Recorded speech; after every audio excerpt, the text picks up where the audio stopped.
Le Nouvel Esprit Public, Philippe Meyer, bonjour.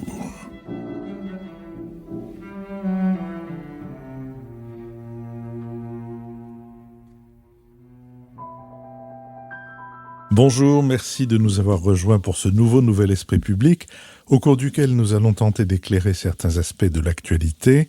Nous le ferons avec Akram Belkaïd, journaliste au Monde diplomatique, Michel Elchaninov, rédacteur en chef de Philosophie Magazine, Isabelle de Golemin, rédactrice en chef de La Croix, et Béatrice Gibelin, directrice de la revue Hérodote. Nous sommes partenaires de l'hebdomadaire Le 1, dont le dernier numéro a pour titre « Que reste-t-il de nos hivers ?» Il est ainsi chapeauté. Ce numéro du 1 observe l'hiver sous différentes facettes, des champs de bataille ukrainiens aux rues de nos villes où sévissent le mal-logement et la précarité, en passant par les pentes de nos montagnes qui souffrent d'un manque d'enneigement. Nous mettrons en ligne mercredi la deuxième de nos conversations avec Vincent Guerre, l'antiquaire émiroitier qui a rénové les 357 glaces de la Galerie des Glaces du château de Versailles, chantier colossal qui a duré 3 ans, qui lui a révélé les techniques employées par les meilleurs artisans miroitiers de la couronne, tandis qu'il lui fallait trouver des miroirs au mercure dont l'usage est interdit, et donc la fabrication, depuis plus d'un siècle et demi. Notre prochain enregistrement public aura lieu le dimanche 5 mars à l'école alsacienne. On peut et on doit, pour des raisons de sécurité, s'y inscrire dès maintenant. Vos contributions sont notre indépendance. Merci à celles et ceux qui l'ont compris et manifesté, et bienvenue à ceux et à celles qui vont les rejoindre. Intéressons-nous maintenant à la stratégie du Rassemblement national. Depuis son échec à la présidentielle et son succès aux législatives, Marine Le Pen ne cesse de répéter que le Rassemblement national est la seule force d'alternance possible à Emmanuel Macron, qu'elle et ses troupes ont toutes les compétences pour prendre les rênes du pays en 2027. Pas question donc sur la réforme des retraites d'appeler à l'insurrection sociale, ou même de défiler dans les cortèges syndicaux où les élus du Rassemblement national ne sont de toute façon pas les bienvenus. La chef du RN mènera son combat d'abord à l'Assemblée nationale et dans les médias pour défendre son programme, maintien de l'âge légal de départ à 62 ans pour 42 annuités, arrêt de la réforme Touraine qui vise à augmenter le nombre de trimestres cotisés et retraite garantie à 60 ans pour les carrières longues. Selon les chiffres de l'IFOP, 68% des électeurs du Rassemblement national se disent révoltés contre la réforme des retraites, contre 48% des Français. 71% des électeurs de Marine Le Pen disent souhaiter une explosion sociale du type de celle des Gilets jaunes, contre 52% des Français. Néanmoins, afin de réussir à conforter sa base électorale, très hostile à la réforme des retraites, sans pour autant grever ses chances de séduire de nouveaux électeurs ancrés à droite, hostiles aux grèves comme aux manifestations, et pour qui l'allongement de la durée de travail peut être perçu comme une nécessité, Marine Le Pen poursuit sa stratégie de normalisation qui repose presque uniquement sur le travail parlementaire. Chaque député RN a été prié d'optimiser son emploi du temps pour occuper 24 heures sur 24 les bancs de l'hémicycle durant les débats sur la réforme. Dans cette bataille, Marine Le Pen compte donner de sa personne depuis l'hémicycle, où elle préside un groupe de 87 députés depuis juin 2022. 2 défaites au second tour des législatives partielles le 29 janvier dernier ont amputé le groupe frontiste d'une députée et empêché l'élection d'un autre dans le Pas-de-Calais. 20 363 amendements ont été déposés sur le projet de loi examiné en séance depuis le 6 février. La NUPES en a déposé 17 910, dont elle a retiré une partie, dont elle retire jour après jour un certain nombre de lambeaux. Le RN, pensant que la qualité prime sur la quantité, en a déposé 238 et aucun doublon. Au sein du groupe RN, certains considèrent que moins d'un amendement par député, lorsque l'on prétend concentrer ses forces sur la bataille à l'Assemblée, c'est insuffisant. Le parti justifie cette stratégie par le temps contraint d'examen du texte et par la nécessité d'aller jusqu'à un vote. Dans une étude réalisée par YouGov pour le HuffPost les 30 et 31 janvier, les sondés estiment à 25% que la NUPES incarne le mieux l'opposition à la réforme des retraites, 20% désignent le RN. Selon un sondage BVA-RTL publié le 15 février, 44% des Français ont une bonne image de l'action des syndicats dans la réforme des retraites, 26% sont favorables aux politiques qui sont pour la réforme, 27% pour ceux qui sont résolument contre, comme LFI, tandis que le RN recueille 35% d'opinions favorables. Sur cette question, Béatrice Gibelin. On connaît la stratégie de Marine Le Pen depuis déjà maintenant plus de 10 ans, qui est celle d'une sorte de normalisation et de ce qu'on a appelé la dédiabolisation. C'était déjà un peu une idée qu'avait eu Maigret en son temps, mais il l'avait eu beaucoup trop tôt, c'était au milieu des années 90. Et c'est la stratégie qui a été pensée par le beau-frère de Marine Le Pen, qui est Philippe Ollivier, et qui travaille à cette stratégie de façon continue et qui visiblement porte des résultats. On est dans un débat parlementaire où, à la limite, on ne peut pas débattre. Marine Le Pen est tout à fait, j'allais dire, consciente que cette Assemblée, sans majorité absolue, en majorité relative, a été vue par les Français comme étant un endroit où les choses allaient se passer désormais autrement. On aurait pu un parti Godillot, mais peut-être qu'on pourrait discuter, qu'on pourrait amender un certain nombre de choses. Dans sa logique de notabilisation, elle a fait très attention à ce que ces députés arrivent, on s'en est moqué, cravatés, costumes, vestes pour les dames. On se tient bien, parce que on est au cœur de l'Assemblée nationale où on représente les citoyens français. Et on ne joue pas l'invective, et en tout cas plus qu'il ne le faut. Il y a eu quelques dérapages assez vite contrôlés et elle essaye très bien de tenir ses troupes.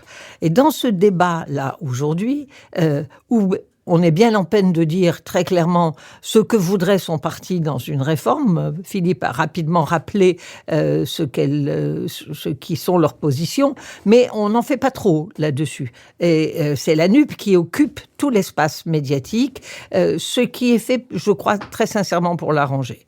Et que ce qui pourrait plus la gêner, c'est une vraie victoire des syndicats.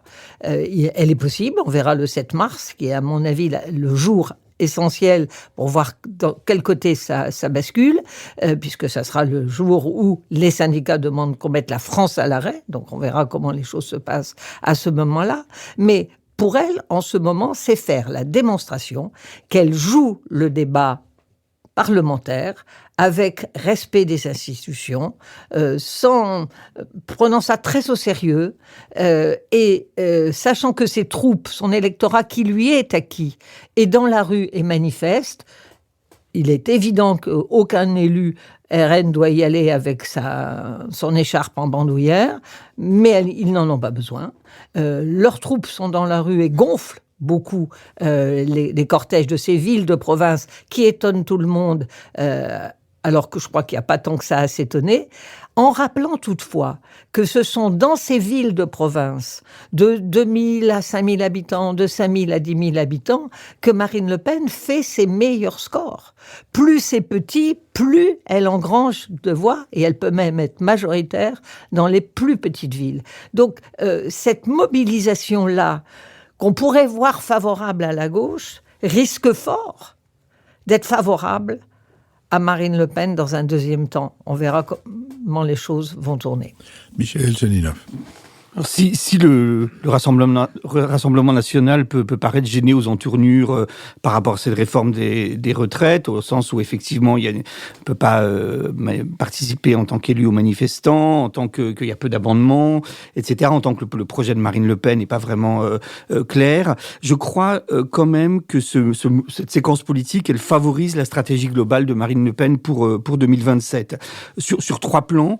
D'abord, d'un point de vue politique, eh bien, comme vous l'avez dit, il s'agit de se notabiliser, de passer pour une force modérée et même centrale, et donc de lutter sur deux fronts, à la fois en taxant le camp présidentiel du camp de l'injustice sociale et en taxant la NUPES du camp du désordre. Et donc, j'ai l'impression qu'elle emprunte de plus en plus facilement, Marine Le Pen avec son parti et ses députés, une voie du milieu qui se voudrait à la fois une force d'opposition, voire d'alternance, de gens raisonnables. raisonnable. Et ce qui m'a frappé l'autre jour, je regardais Sébastien Chenu, donc l'un des vice-présidents du Rassemblement national, calmer tout le monde, donc distribuer la parole, faire appel en tant que président de l'Assemblée. En tant que président de l'Assemblée, il était au perchoir et donc il calmait les députés Renaissance, les députés de la NUPES. Et c'est une image, je crois, frappante parce qu'elle est peut-être prémonitoire d'un Rassemblement national qui se voudrait l'arbitre de différentes oppositions. Bref, une force centrale qui donc politiquement voudrait s'imposer. Ensuite, d'un point de vue sociologique, effectivement, il s'agit de gagner des voix chez ceux qui ont un peu peur du RN, les classes aisées, les électeurs des Républicains, les retraités, et donc d'essayer là de jouer, comme vous l'avez dit, Béatrice, la carte de la notabilisation des députés qui sont bien reçus dans leur circonscription. Et puis, je crois aussi de profiter de la victoire progressive des idées que porte le Rassemblement national depuis des années. C'est l'hégémonie culturelle croissante sur les questions d'insécurité, d'immigration, d'identité nationale, de méfiance vis-à-vis de l'islam, de remise en cause de la mondialisation, etc., etc. Donc, elle profite de ce mouvement. Et puis enfin, il y a quelque chose d'un point de vue idéologique, effectivement, qui est ancien. C'est-à-dire que Marine Le Pen a réarticulé l'idéologie du RN pour incarner ce que j'appellerais la chaleur populaire contre la froideur du capitalisme mondialisé. On dit parfois qu'elle brouille les pistes. Moi, je crois juste qu'elle a réorganisé son architecture idéologique. C'est-à-dire que le rejet des immigrés n'est plus présenté comme l'obsession centrale, mais est vu comme une des conséquences de ce qu'elle promeut et de ce qu'elle cherche à installer dans les esprits, et elle a encore quelques années pour continuer de le faire, c'est la promotion d'une sorte de d'essence commune, pour paraphraser Orwell, qu'elle cite d'ailleurs souvent, c'est-à-dire des vertus populaires de solidarité, de décence contre l'indécence supposée des élites. Et je regardais les mots qu'elle utilisait dans ses dernières interventions depuis quelques semaines. Elle utilise énormément le mot humain, parce que elle va se placer du point de vue de l'homme, de l'humain, de la chaleur populaire contre la technocratie. Et le deuxième mot qu'elle utilise énormément ces temps-ci, c'est ubérisation de l'économie. C'est-à-dire que, en fait, elle présente une image où il y aurait un mondialisme, mot qu'elle prononce encore, qui organiserait une ubérisation de l'économie qui, en fait, amènerait aussi à remplacer les Français de souche par les immigrés. Et ça, c'est entre parenthèses, mais tout le monde le comprend. Et face à ça, une France qui n'est pas paresseuse, c'est un mot qui apparaît beaucoup chez elle, une France qui travaille.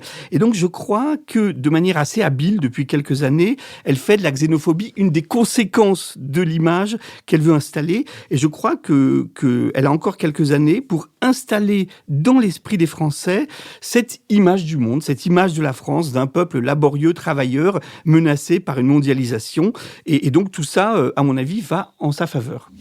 Isabelle de Golemin. Oui, ce qui est marrant, c'est qu'on a deux stratégies un peu en miroir et complètement contradictoires. D'un côté, on a la bordélisation, pour reprendre les mots d'un ministre de l'Intérieur qui est fait par LFI, et de l'autre côté, la notabilisation par le Rassemblement national. Et en fait, ces deux stratégies se répondent. Et alors, il y a plusieurs choses. Il me semble que quand même, au niveau de leur présence dans la rue, de toute façon, ils ne peuvent pas y aller, parce qu'il faut bien reconnaître que cette fois-ci, c'est très bien tenu par les syndicats, qui ne les laissent pas prendre place. Il n'y a pas pour l'instant de gilet jaunisation des manifestations. Le problème, c'est que ces syndicats qui tiennent très bien la protestation dans la rue, ils n'ont pas tellement de correspondants politiques aujourd'hui, puisque LFI a choisi effectivement une autre stratégie. En tout cas, de toute façon, ils ne pouvaient pas aller dans la rue. Donc, ils jouent le Parlement. Et alors, c'est assez intéressant, parce que je suis d'accord avec Michel quand on voit Chenu, ou alors il y avait Philippe Tanguy aussi, c'est pareil, qui sont assez parfaits, les deux adjoints de Marine Le Pen. Ça m'a fait penser à Max Weber, qui aimait beaucoup le système parlementaire anglais, parce qu'il disait, là au moins ils forment leurs hommes politiques, ils les prennent très tôt, et puis ils les forment, et ensuite ils deviennent ministres. Et on a l'impression qu'elle est en train de former une classe politique notable, démocrate, enfin, donc voilà. Est-ce que finalement elle est en train de faire de ce parti un parti démocrato-compatible, je sais pas comment on peut dire. En tout cas, non, mais c'est un vrai sujet, parce qu'en tout cas, elle en donne toutes les apparences. Puis ce qui me frappe aussi, peut-être, c'est que, et là, je trouve que c'est quand même très dangereux, la majorité, les macronistes, n'attaquent absolument pas le Rassemblement national. Et ils ne vont pas du tout sur leurs arguments, qui pourraient tout à fait, qui sont contestables, en tout cas, qui pourraient contester. Et finalement, ils ont fait de LFI et de la NUPES leur ennemi. Et donc, on la laisse un peu prospérer, finalement, dans cette assemblée. Alors, elle joue l'assemblée, ceci dit. elle est peu audible, parce qu'effectivement, on n'entend que pour l'instant, en tout cas, que LFI et que la NUPES. Donc, c'est sans doute, si c'est une stratégie de long terme. Et est-ce qu'elle va bénéficier de toute façon, cette réforme des retraites, qu'elle passe ou qu'elle passe pas, elle va laisser des marques. Donc, est-ce que ensuite Marine Le Pen bénéficiera ? Bon, on a encore 5 ans pour le voir. Je pense qu'on peut pas tout de suite se placer sur les prochaines présidentielles. Mais c'est vrai que d'une certaine manière, elle n'avait pas tellement le choix parce qu'elle peut pas aller dans la rue. Mais d'une autre manière, voilà, elle joue la notabilisation, la normalisation. Et c'est assez intelligent. Et finalement, oui, elle joue la démocratie quand même. Akram Belkaïd. Je suis tout à fait d'accord sur la notion de notabilisation, de stratégie de notabilisation. Il faut tout de même reconnaître que le sujet s'y prête. Alors, c'est un projet de loi, certes, qui divise la société française, qui polarise les choses, qui déclenche les passions. Moi, j'attends de voir. J'attends de voir comment ça se passera lorsqu'on aura un autre projet de loi en discussion. Je pense notamment à l'immigration. Là, on verra si les bonnes manières vont subsister, s'il n'y aura pas de dérapage et que de toutes les façons, pour faire corps avec son électorat, là, Marine Le Pen sera obligée de sortir du bois, de dire vraiment ce qu'elle pense, ce qu'elle propose, et ça donnera lieu peut-être là aussi à des affrontements verbaux entre plusieurs factions à l'intérieur de l'Assemblée. Moi, ce qui me frappe dans cette histoire, c'est que tout de même, on est dans une tendance lourde. On a tendance, par exemple, à séparer le père de la fille en disant ma foi, 2022, c'était un accident électoral, la gauche n'a rien vu venir, ça aurait pu être différent. Or, c'est une séquence tout de même d'ascension. On est, alors... 2002. Pardon, j'avais dit 2022. 2022. Oui, 2002. 2002, c'est l'échec de Jospin, le retrait de la vie politique. C'était il y a 20 ans, c'est 2 décennies, c'est rien dans l'histoire d'un pays. Et c'est une tendance lourde qui est celle de l'affirmation progressive d'une force politique qui a toujours existé en France, sous divers habits, et qui aujourd'hui est, qu'on le veuille ou non, un peu aux portes du pouvoir, parce que 2017, c'est effectivement un échec, mais tout de même, elle arrive au 2e tour. 2022, idem, avec un succès notable dans les législatives, par rapport aux législatives.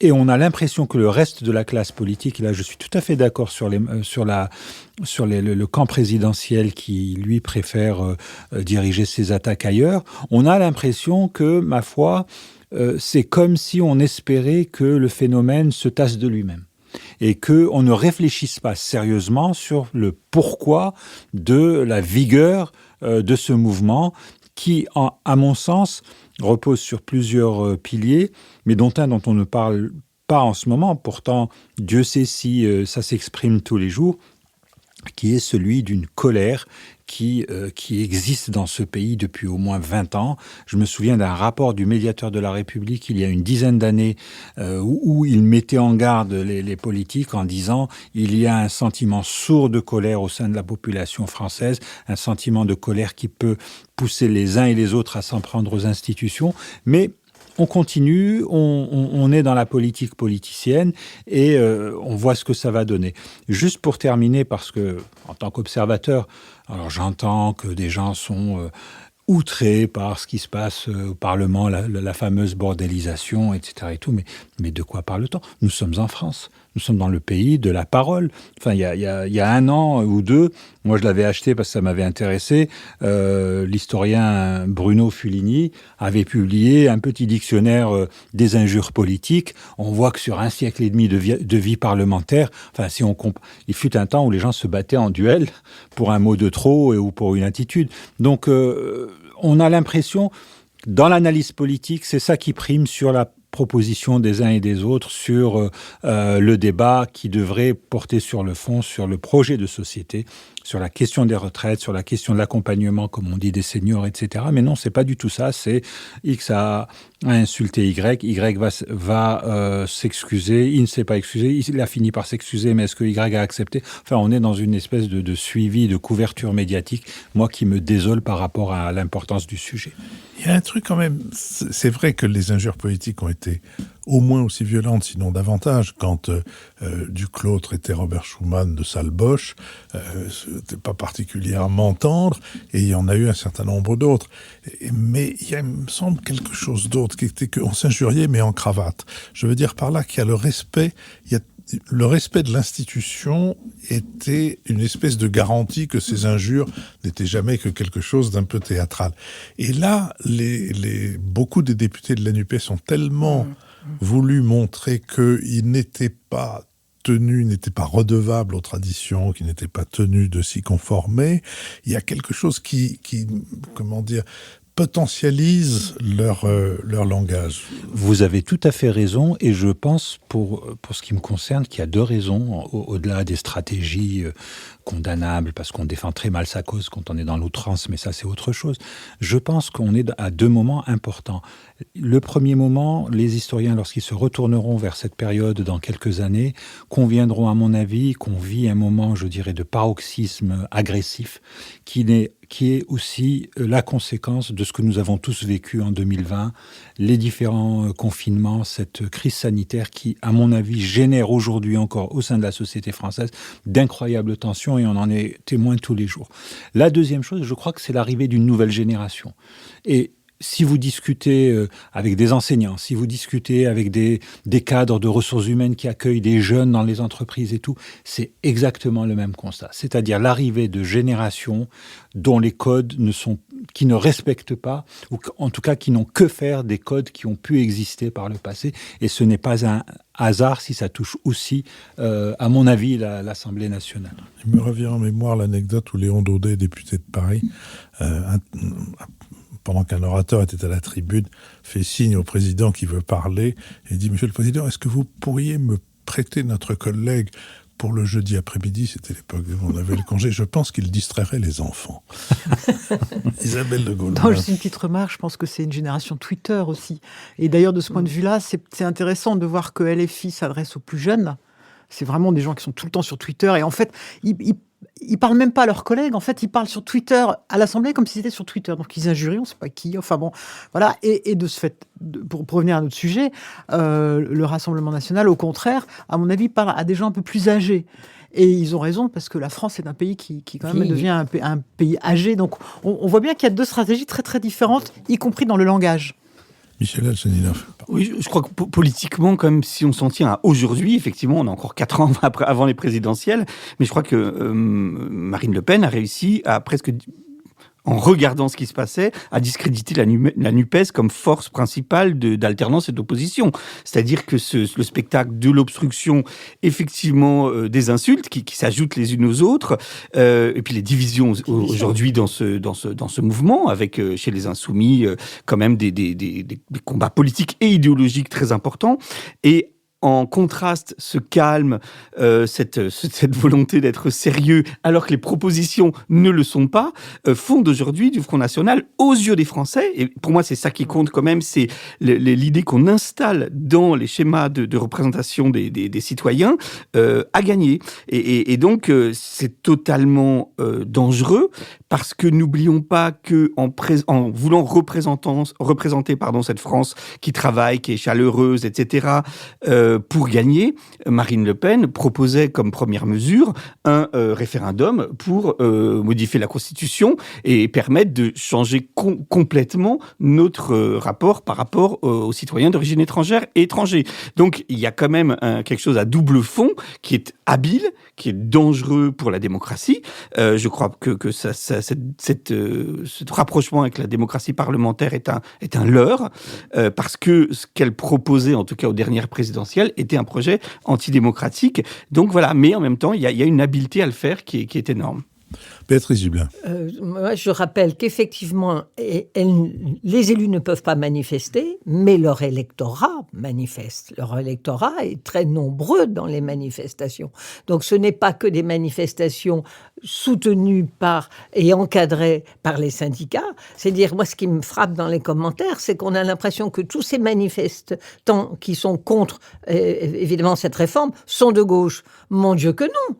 ils ne sont pas que de gauche, et que s'installe dans toutes ces petites villes où les choses se passent bien, une perception, mais qui va infuser, c'est là moi où je suis préoccupée, qui va infuser par le travail des élus qui sont sur place, le député RN qui côtoie le préfet, qui côtoie, j'allais dire, les notables du coin. Tout ça, maintenant, on ne peut plus boycotter l'élu du député RN. Il est banalisé comme étant un élu de la nation, ce qu'il est. Et donc, dans le respect de la démocratie, il a sa place. Et c'est cette... Alors, heureusement, comme l'a rappelé Akram, il va y avoir le débat sur l'immigration, qui va arriver tôt.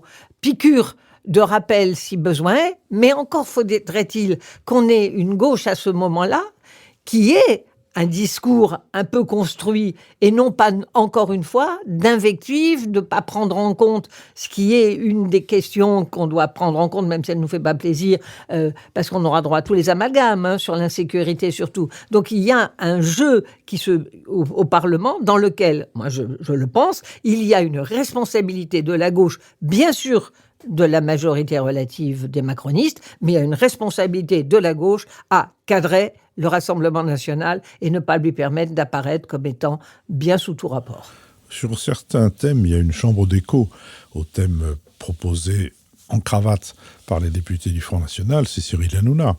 Sur les questions de sécurité, on l'a vu au moment de cette horrible affaire de cette petite fille qui a été massacrée et tuée il y a quelque temps. On l'a vu aussi sur la question du service public de radio-télévision, où là, c'est sans cravate et c'est aussi sans aucune précaution des propos extrêmement des propos extrêmes, et je pense qu'il faut le prendre comme la chambre d'écho du Front National. Isabelle de Goldman. Oui, juste très rapidement, on pourrait regarder ce qui se passe de l'autre côté des Alpes, en Italie, avec la stratégie Meloni, qui est un peu semblable, avec une espèce de notabilisation de Meloni, et elle a bien réussi, et effectivement qui fait jouer, pareil, des Hanouna italiens, par ailleurs, et avec cette même défaite de Cinque Stelle, qui était un peu comme LFI, finalement, un parti qui n'est pas un parti, qui est parti dans tous les sens. Je vous remercie. Je vous propose que nous nous intéressions à la situation en Ukraine et que nous demandions si c'est une situation d'enlisement ou une situation d'escalade. Alors que les combats redoublent d'intensité depuis fin janvier dans l'Est ukrainien, où l'armée russe est à l'offensive, Washington, Londres, Berlin et Varsovie ont donné leur feu vert à l'envoi de chars lourds à Kiev. Une première pour les dirigeants occidentaux qui veulent soutenir l'Ukraine jusqu'au départ des forces russes, tout en évitant une escalade avec Moscou. Depuis le début de l'invasion russe, il y a 1 an, ils ont d'abord consenti de livrer à l'Ukraine les armes défensives, puis des systèmes anti-aériens, puis de l'artillerie tractée, puis des transports de troupes blindées. Lors de sa tournée à Londres, Paris et Bruxelles début février, le président Zelensky a demandé avec insistance des avions de combat et des missiles de longue portée. Plusieurs pays, dont la France et les Pays-Bas, ne l'excluent pas. L'ambassadeur russe à Berlin a pointé une volonté d'escalade permanente de l'Allemagne et des Alliés, tandis que le Kremlin a dénoncé l'engagement direct de l'Occident dans le conflit. Et le 25 janvier, devant le Bundestag, le chancelier allemand a affirmé « Nous faisons ce qui est nécessaire et possible pour soutenir l'Ukraine, mais nous empêchons en même temps une escalade de la guerre vers une guerre entre la Russie et l'OTAN ».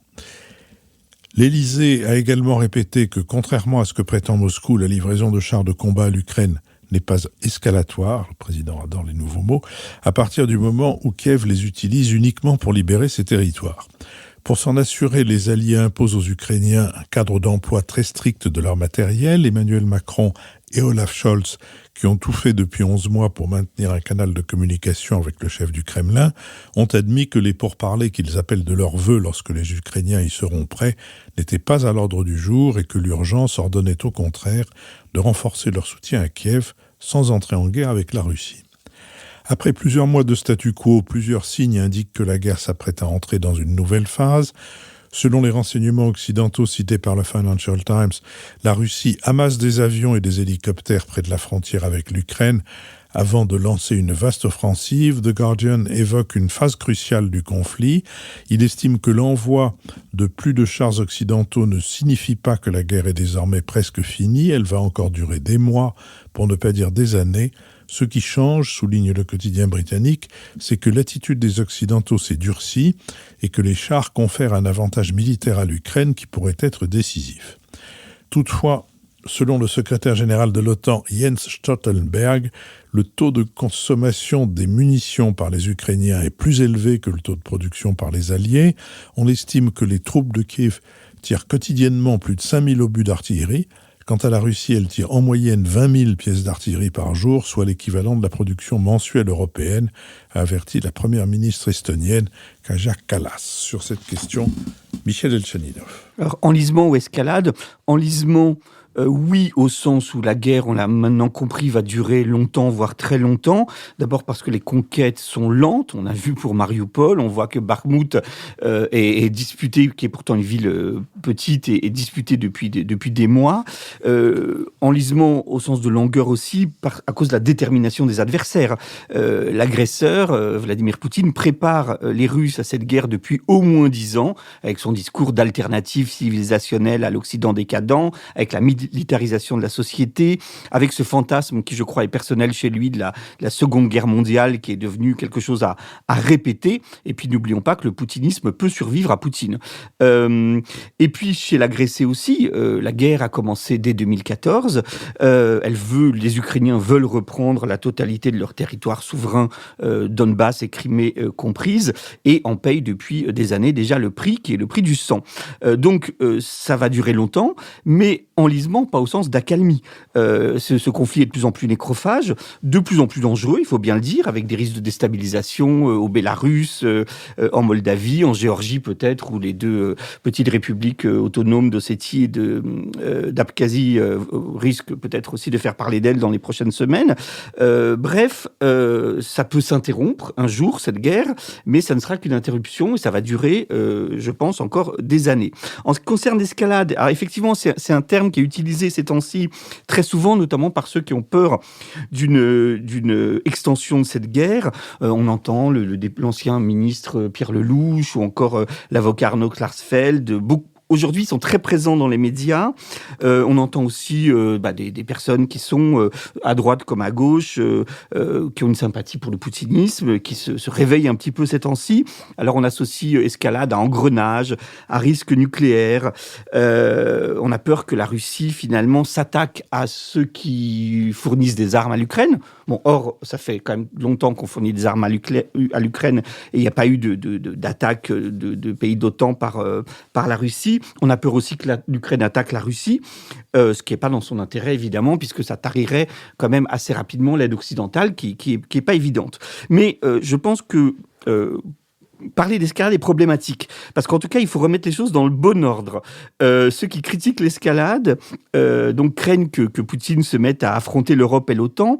Or, ce qu'il ne faut pas oublier, c'est que Vladimir Poutine a déclenché cette guerre en disant que c'était une guerre défensive contre l'OTAN. L'un des arguments utilisés, c'était l'OTAN va installer des armes nucléaires en Ukraine pour menacer la Russie. Nous sommes donc obligés de nous défendre. Donc l'OTAN est désignée depuis le début comme le véritable ennemi de Vladimir Poutine. Rappelons aussi que la menace nucléaire est là depuis le début. Vous vous souvenez, vous n'aurez pas le temps de cligner des yeux, avait dit Poutine avec Macron avant le début du conflit.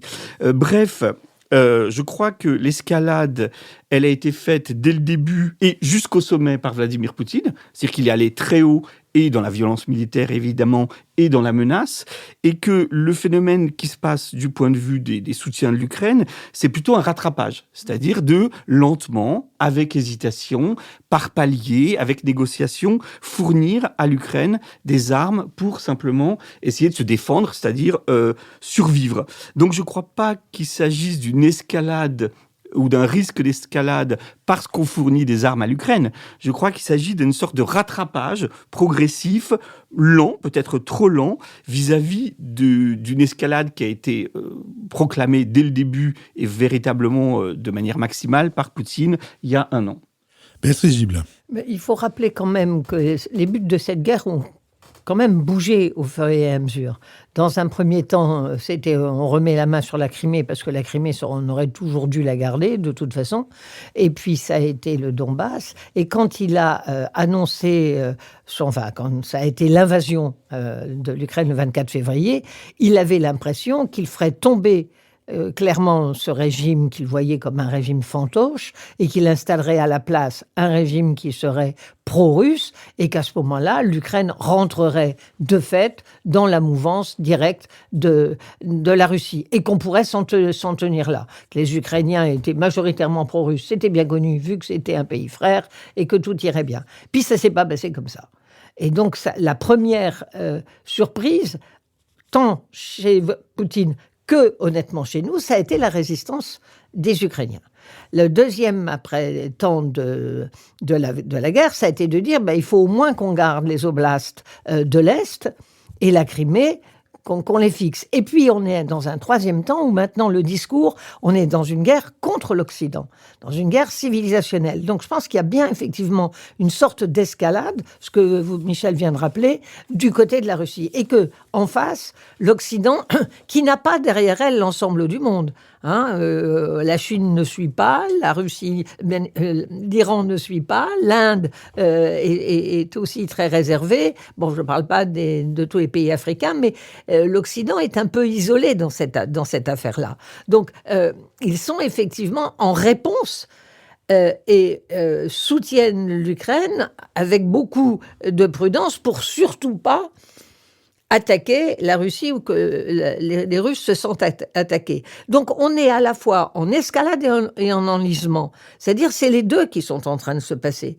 Alors il y a des enlisements sur temps court, c'est l'enlisement dans la Rasputitsa où effectivement, là si il n'y a pas d'offensive avec des chars lourds dans les semaines qui viennent, on rentre dans la période du printemps, du dégel, et là ce sera terminé pendant un moment, il faudra réattendre une période sèche pour pouvoir réattaquer.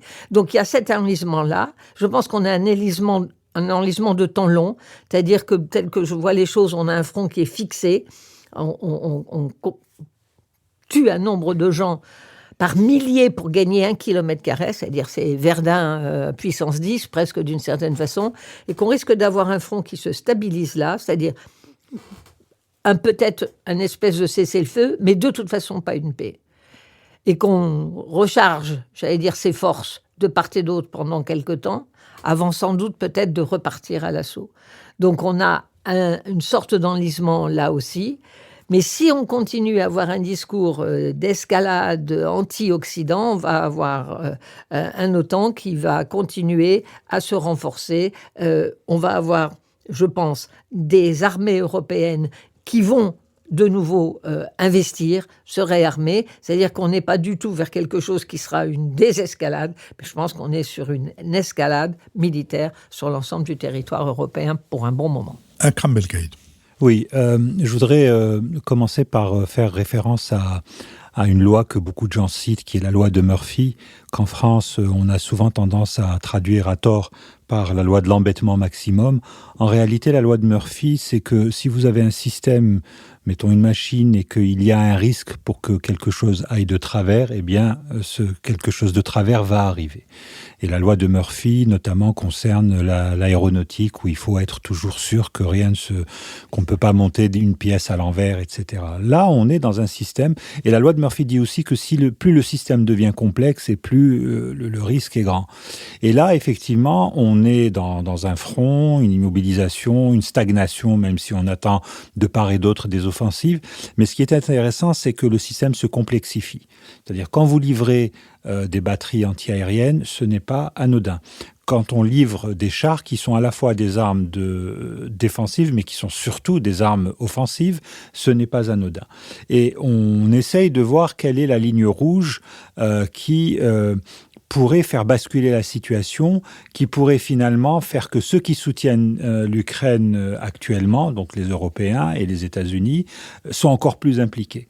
Et ces lignes rouges, on les connaît, c'est-à-dire que qu'est-ce qui risque d'arriver si le conflit déborde en Moldavie?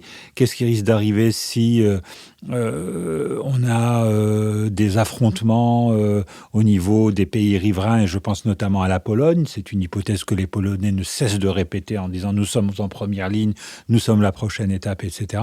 Là, on a un vrai risque d'escalade qui, à mon avis, est patent. Alors, ça ne veut pas dire qu'il faut abandonner les Ukrainiens, mais il faut en être conscient. Ensuite, il y a c'est vrai, le temps long, c'est fondamental, et il y a beaucoup de conflits qui qui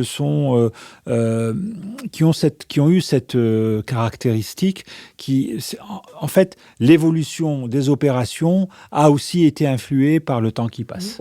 Et qui fait qu'au bout d'un moment, les acteurs sont fatigués, ou qu'une situation interne dans l'un des deux pays fait que les choses changent.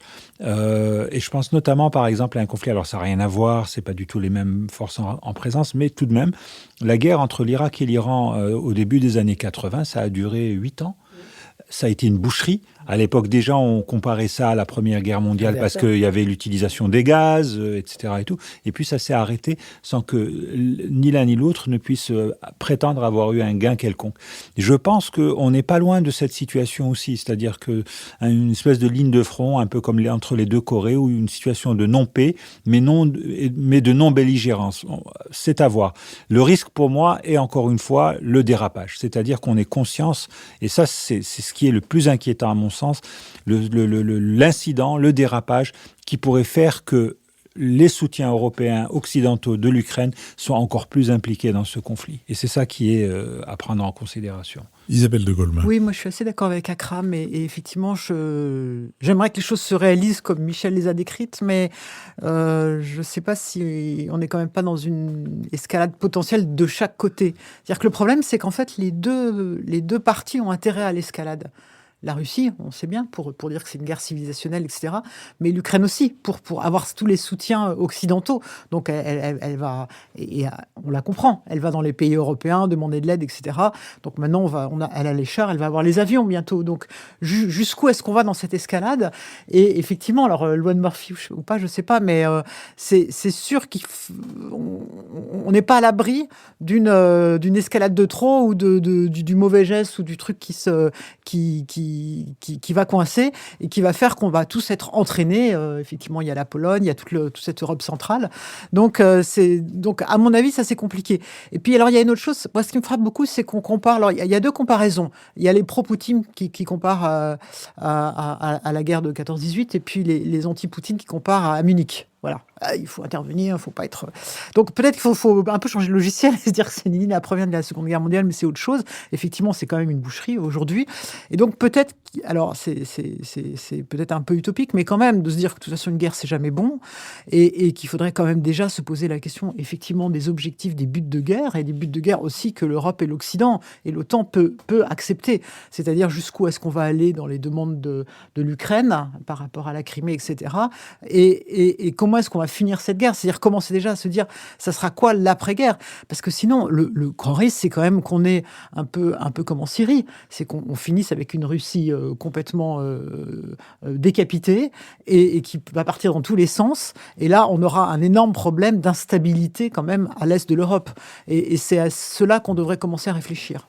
Michel Chaninov. Oui, sur les risques effectivement de dérapage, il faut rappeler qu'ils sont présents depuis le début. Souvenez-vous, il y a 1 an, la centrale de Zaporizhia était prise par les Russes et on craignait qu'il y ait un accident, qu'il y ait une bombe qui tombe dessus, qu'il y ait un nuage nucléaire. C'est-à-dire que cette guerre-là, comme toutes les guerres, mais comme elle est tout près de chez nous et qu'elle est sans merci, comporte des risques de dérapage depuis le début. Donc je ne suis pas sûr qu'il y en ait des nouveaux finalement. Je pense qu'il y a un risque. Vous vous souvenez, un obus était tombé en Pologne. On se disait, est-ce qu'on va déclencher l'article 5 de l'OTAN ? Bon, c'était pas en fait c'était pas une bombe russe, c'était une bombe ukrainienne, mais il y a des risques de dérapage tout le temps, donc c'est une guerre extrêmement dangereuse pour tous. C'est pour ça qu'on a intérêt à quand même s'y engager au sens de soutenir l'Ukraine, puisque le mouvement historique auquel correspond cette guerre, c'est quand même un mouvement qu'on pourrait appeler peut-être de manière anachronique de décolonisation, c'est-à-dire que ce sont des pays qui ont appartenu à l'Empire russe puis à l'URSS et qui aujourd'hui veulent leur liberté, et c'est pas le seul, l'Ukraine.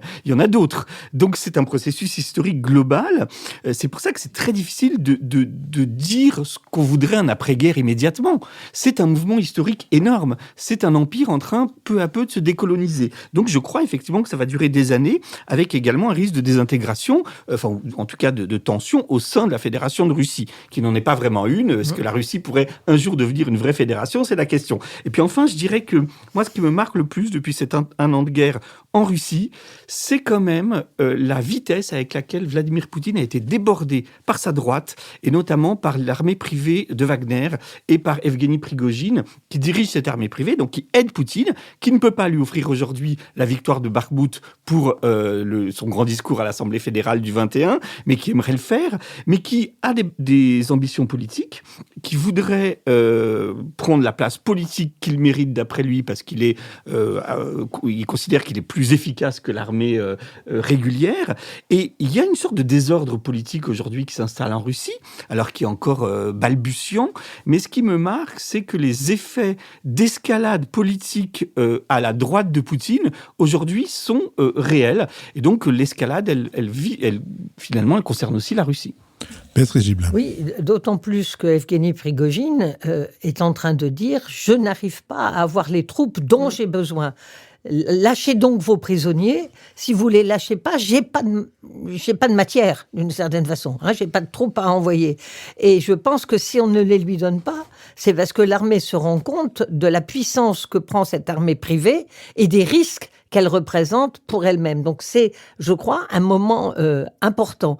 Parce que pour gagner ces quelques kilomètres carrés, c'est au prix, effectivement, d'un massacre humain extrêmement important. Alors, il est évident que la Russie a des hommes, des conscrits, je crois que c'est 250 000 ou 300 000 construits tous les ans. Donc on peut encore avoir du monde à envoyer sur le front, et que c'est beaucoup plus difficile côté ukrainien, même si on a la population très très mobilisée. Donc je pense que c'est important. Quant à la déstabilisation dont vous parliez, je crois que c'est intéressant de voir que la Chine ne laissera pas une Russie totalement en déstabilisation, parce qu'elle ne peut pas se permettre, elle ne voudra pas avoir ce grand voisin en désordre politique. C'est-à-dire qu'elle sera capable de dire, bon, là, on arrête, dans son propre intérêt. C'est pas du tout pour nos beaux yeux, mais une situation interne en Russie. Parce que si on avait une défaite, je pense que l'ensemble ou une grande partie de l'ensemble de la population russe se réjouirait que la guerre s'arrête. Je le vois comme ça, je pense qu'il serait très content que ça s'arrête. Et donc, on n'aurait pas du tout cette idée, sauf à l'extrême droite. Oui, on a, par nationalisme, on a perdu, c'est la honte, etc. Mais je pense que l'ensemble de la population pourrait souffler un peu. Donc, je crois qu'il ne faut pas perdre de vue, dans ce jeu-là, que la Chine peut jouer un rôle important, et elle aura quand même fort à faire du côté pacifique avec les États-Unis. Dans le rapport Prigojine-Wagner et l'armée russe, puisqu'on est toujours tenté par des comparaisons, il y a quelque chose qui a à voir avec l'ASA et la Bundeswehr, sauf que c'est dans l'autre sens. C'est-à-dire que la Bundeswehr était forte et l'ASA faible, et là, c'est l'armée russe qui est faible et Wagner qui est fort. Je vous propose que nous constations que nous en sommes arrivés à notre dernière séquence, la séquence des brèves, et je voudrais l'introduire en recommandant les mémoires du comédien George Sanders, Profession fripouille, paru, ou plutôt reparu, aux éditions Séguier, dans la remarquable traduction et avec la postface instructive de Romain Slocombe. George Sanders est connu pour un rôle qui lui valut l'Oscar dans All About Eve de Joseph Mankiewicz, le rôle du cynique et machiavélique critique de théâtre Alison DeWitt. On se souvient que la distribution de ce film, qui remporta 6 Oscars avant d'être un total insuccès, et puis de devenir un film culte, la distribution de ce film regroupait Bette Davis, Anne Baxter, Celeste Holm et une débutante dénommée Marilyn Monroe. La vie de George Sanders, qu'il raconte avec une légèreté et un humour délicieux, peut être qualifié de romanesque. Né à Saint-Pétersbourg, où il passa son enfance et où son père jouait de la balalaïka, mais était assis sur une fortune considérable avant que la Révolution ne chasse la famille, puis élevé en Grande-Bretagne, où il fut la croix plutôt que la bannière de différents collèges, cherchant fortune en Argentine en jetant par-dessus la carlingue d'un avion des petits parachutes publicitaires pour une marque de cigarettes, établi provisoirement au Chili, figurant de cinéma à son retour au Royaume-Uni parce qu'il savait monter à cheval, vedette à l'insu de son plein gré, marié 5 fois, dont une fois à Zaza Gabor, il n'est pas un épisode de son existence qu'il ne raconte avec une distance amusée et fort amusante. À un moment donné, son agent lui dit qu'il lui a trouvé un film, parce qu'il est un peu dans les 36e dessous financièrement. Je t'ai trouvé un film à bon, dit-il, de Key Wilder, et qui a dans le film Monroe. Bon, très bien, dit-il, allons-y. Sauf que ce n'était pas Billy Wilder, mais Willie Wilder, le frère, qui est un peu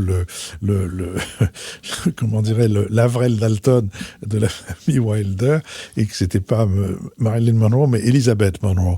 Et il se retrouve donc sur ce plateau, et son existence est pleine d'anecdotes qu'il raconte avec cette légèreté. Il ne devait pas moins décider de mettre fin à son existence après avoir joué dans une considérable quantité de navets et en laissant ces mots « Je m'en vais parce que je m'ennuie ». Dans ses mémoires, il décrit et il explique un comportement qui ne lassait pas d'étonner ses contemporains. « Peut-être comprendra-t-on mieux mon étrange indifférence au succès si j'explique que la force motrice de ma vie a toujours été la paresse. Pour pratiquer celle-ci dans un confort raisonnable, j'entends, j'étais même prêt ponctuellement à travailler. » Akram Belkaïd. Oui, deux points. D'abord, une pièce de théâtre intitulée « Demain la liberté ». 2 étant le nombre. C'est une pièce d'Antoine Nouel, écrite et mise en scène par Antoine Nouel, et qui met en scène... qui est assez étonnante, qui met en scène le docteur Kersten, qui fut le médecin-thérapeute de Himmler, qui a soigné Himmler pendant toute la durée de la Seconde Guerre mondiale et qui, dans le même temps, obtenait de ce monstre, puisque Himmler fut un monstre, la libération de dizaines de milliers de prisonniers, de juifs, mais aussi de prisonniers de guerre, y compris des Français.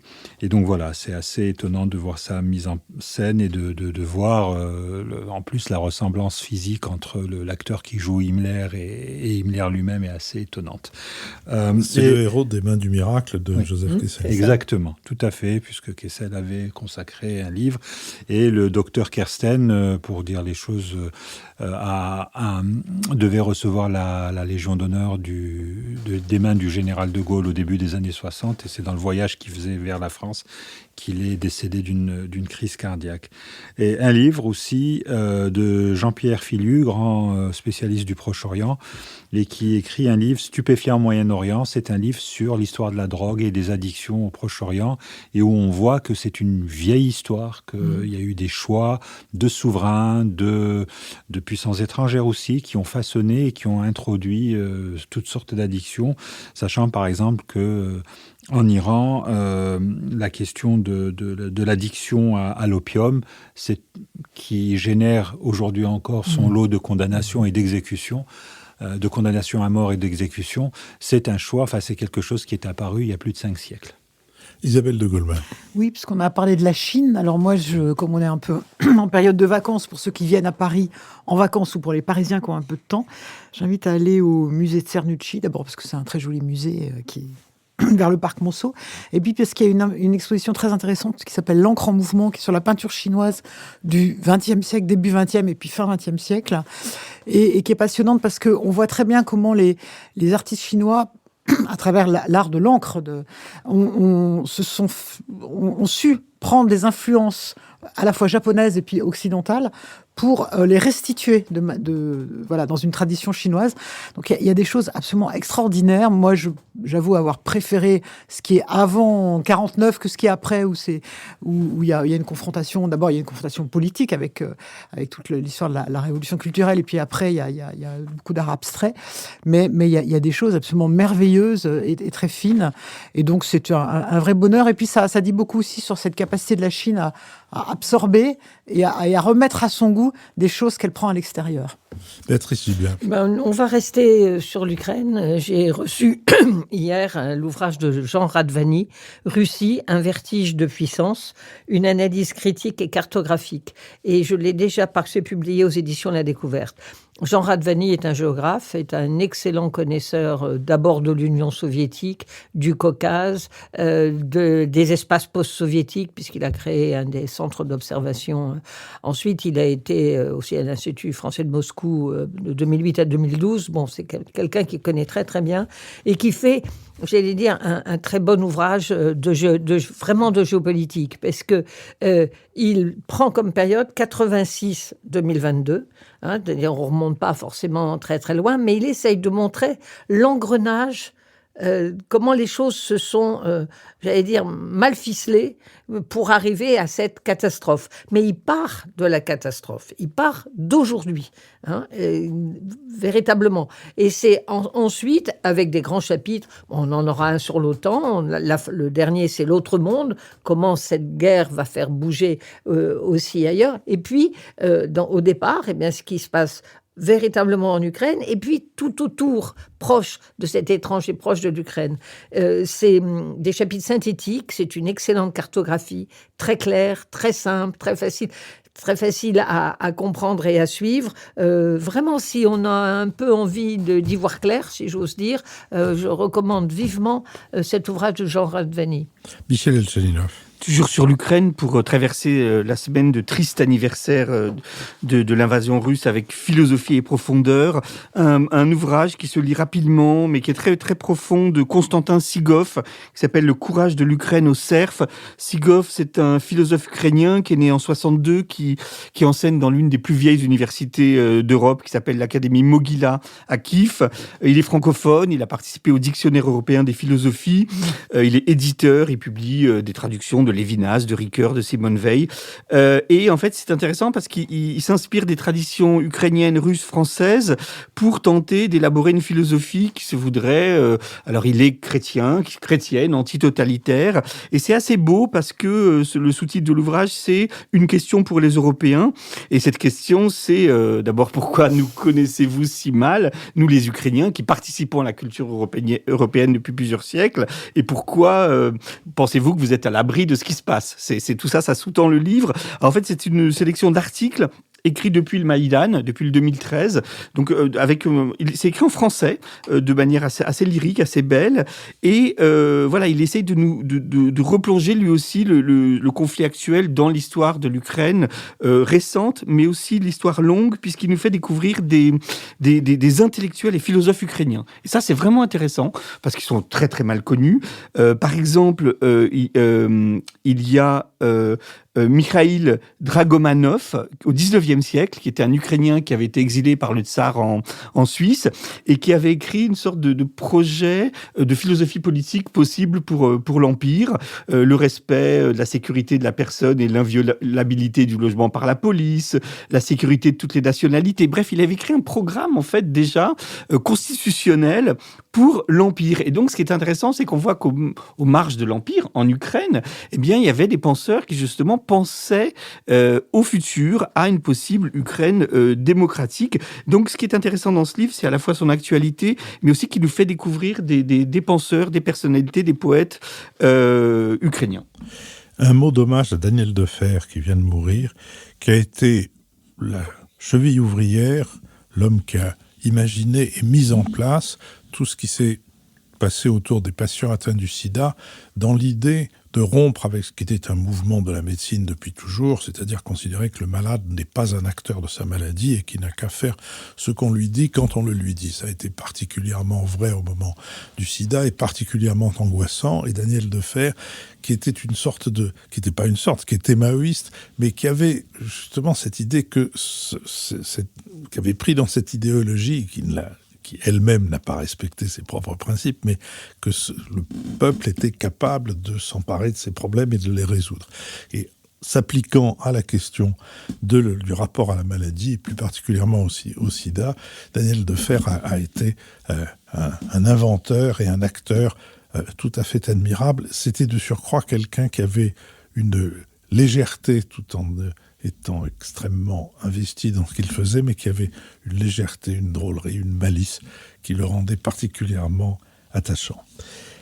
Merci à Sophie Jacquin, avec qui cette émission a été préparée. Merci à Benoît Carré, qui en rédigera le compte-rendu analytique, le compendium auquel vous pouvez vous abonner très facilement en allant sur notre site et en cliquant sur « Lisez-nous ».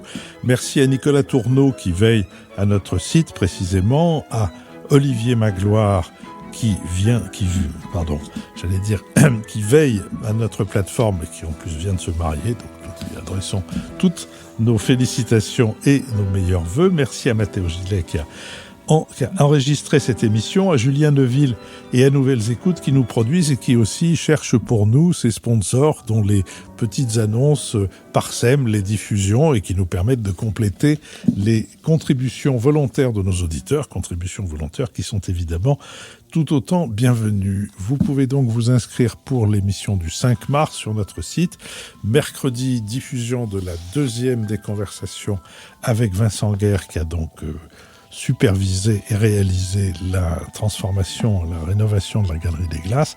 Et puis enfin, dimanche prochain, nouvelle émission et nouvel esprit public. Merci, à bientôt.